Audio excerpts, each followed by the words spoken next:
Assalamualaikum teman-teman. Perkenalkan, namaku Bella Arisa Fitri. Kalian bisa panggil aku Bella. Nah, sekarang aku mau ajak teman-teman buat belajar tentang jenis-jenis penilaian autentik dan contohnya. Nah, jenis-jenis penilaian autentik sendiri ada banyak sekali. Yang pertama, ada teknik penilaian autentik dalam kompetensi sikap. Ada dalam bentuk observasi, penilaian diri, penilaian antara peserta didik, dan jurnal. Yang kedua, ada teknik penilaian autentik dalam kompetensi pengetahuan. Ada dalam bentuk tes tulis, tes lisan, dan penugasan. Yang ketiga, teknik penilaian autentik dalam kompetensi keterampilan. Ada dalam bentuk penilaian kinerja, penilaian portofolio, penilaian proyek, dan penilaian produk. Nah, di sini aku mau fokus menjelaskan tentang teknik penilaian autentik dalam kompetensi pengetahuan dalam bentuk tes tulis. Nah, kalian tahu gak tes tulis itu bagaimana sih? Nah, tes tulis adalah tes yang soal dan jawabannya berupa tulisan.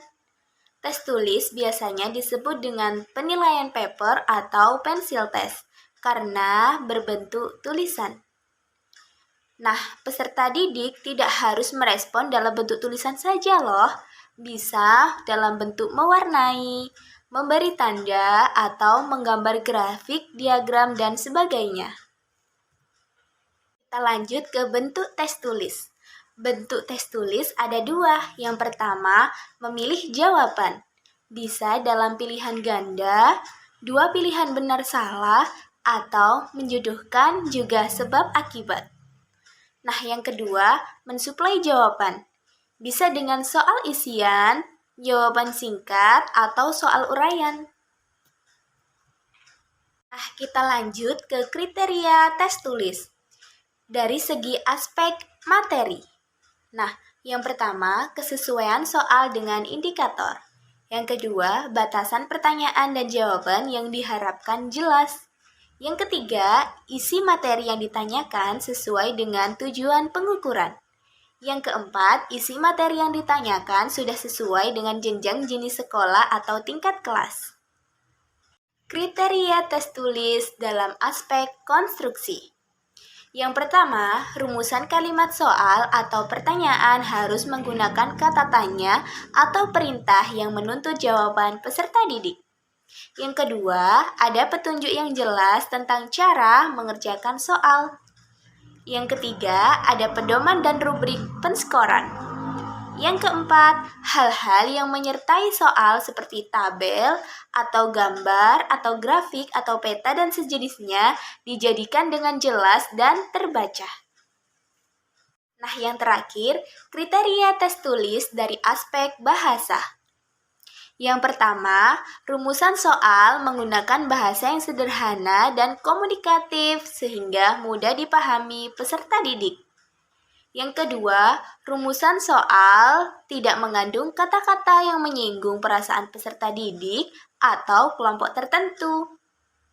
Yang ketiga, rumusan soal tidak menggunakan penafsiran ganda atau salah pengertian. Butir soal menggunakan bahasa Indonesia yang baik dan benar. Yang keempat, rumusan soal sudah mempertimbangkan segi bahasa dan budaya dan jangan menggunakan bahasa yang berlaku setempat. Yang kelima, tidak menggunakan kata-kata atau kalimat yang menimbulkan penafsiran ganda atau salah pengertian. Yang keenam, tidak menggunakan bahasa yang berlaku setempat dan rumusan soal tidak mengandung kata-kata yang menyinggung peserta didik. Nah, sekarang kita lanjut ke langkah-langkah melakukan tes tulis. Nah, yang pertama, soal uraian dapat ditulis secara langsung, tetapi perlu mempertimbangkan tujuan dan materi pembelajaran. Yang kedua, soal uraian perlu mempertimbangkan jumlah waktu yang digunakan peserta didik dalam menjawab soal tersebut. Yang ketiga, soal uraian tidak boleh menyediakan kesempatan bagi peserta didik untuk menjawab soal yang mereka ingin kerjakan. Yang keempat, soal uraian objektif diletakkan pada soal nomor uraian di atas, kemudian soal uraian non-objektif.